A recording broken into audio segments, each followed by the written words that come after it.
Hello, I'm David Bosek, and this is part 4, The Cinema Conspiracy, my video on the 2001 Clue, in my continuing series on the moon hoax, which is available on my Political News Independent magazine channels on YouTube and Rumble, respectively.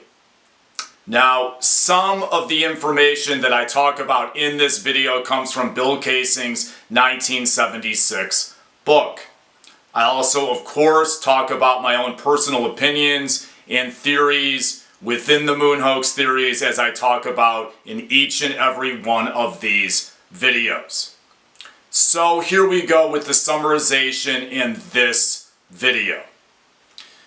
One thing that you have to realize about the moon hoax is that there's a lot of theories about Hollywood being involved in the faking of the 1969 moon landings and thus the faking of the entire Apollo project.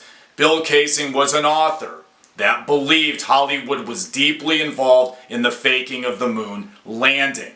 He believed that a lot of sci-fi types or science fiction directors or writers or these kinds of Hollywood people were used in the faking of the moon landings. They had resumes in making sci-fi films and voices were dubbed in like in any movie.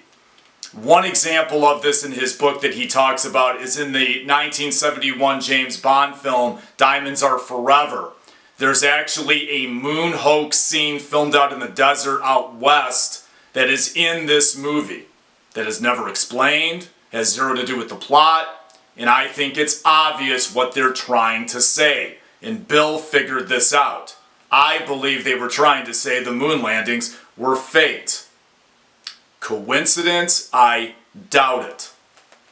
I think there was some sort of fifth column in Hollywood that was actually trying to expose the faking of the moon landings through cinema. I just can't prove it. This is one example of that. Keep in mind, the film only came out 2 years after the moon landings. Bill Kaysing relates the film 2001 and the Apollo project throughout his book. Films can be used as propaganda. People need to realize that. It can be used as propaganda for anything. Cinema is that powerful. Many people believe 2001 was a dry run for the faking of the Apollo project and thus the faking of the moon landings.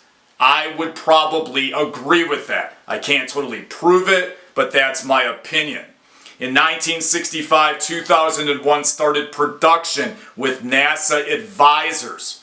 How many movies are run like that? It's just crazy. This doesn't add up. One was Frederick Ordway, who was a famous space scientist back in the 60s and 70s. I believe the movie 2001 brainwashed the public as a quasi-psyop into believing that space travel was more believable and thus more realistic. Keep in mind, it was all fake. It was a film.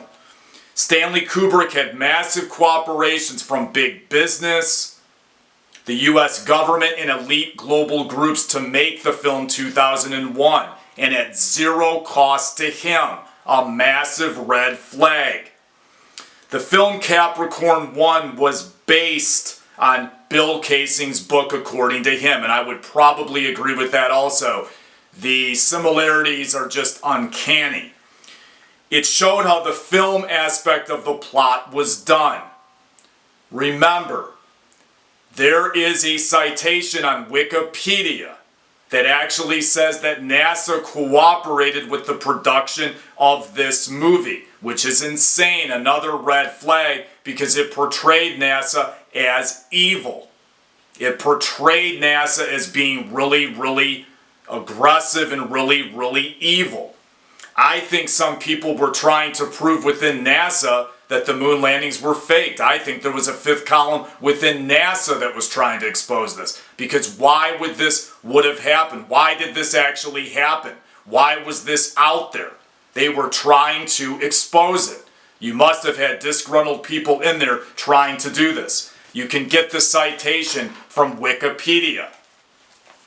In the film Wrong is Right from 1982, There are very passing references to the lunar landings in photo format on the president's wall and in Sean Connery's newsroom on a wall in the plot. The movie, in my opinion, is a cynical parody of the 1980 presidential election. George Grizzard plays a composite of Jimmy Carter within the film. You may remember him. He was in a lot of famous films in the 1980s, such as Bachelor Party and Seems Like Old Times. When it comes to Sean Connery, remember, he did a lot of controversial movies in the 80s. The vast majority of his movies were not James Bond films. He was actually a highly intelligent, publicly informed man on a lot of issues. In the newsroom scene, the photo of the moon landing is to Connery's upper right, and it is conspicuous. And he yells in regards to the mass media, or words to that effect, that the media was all showbiz. And it's obvious they're trying to say something in this movie.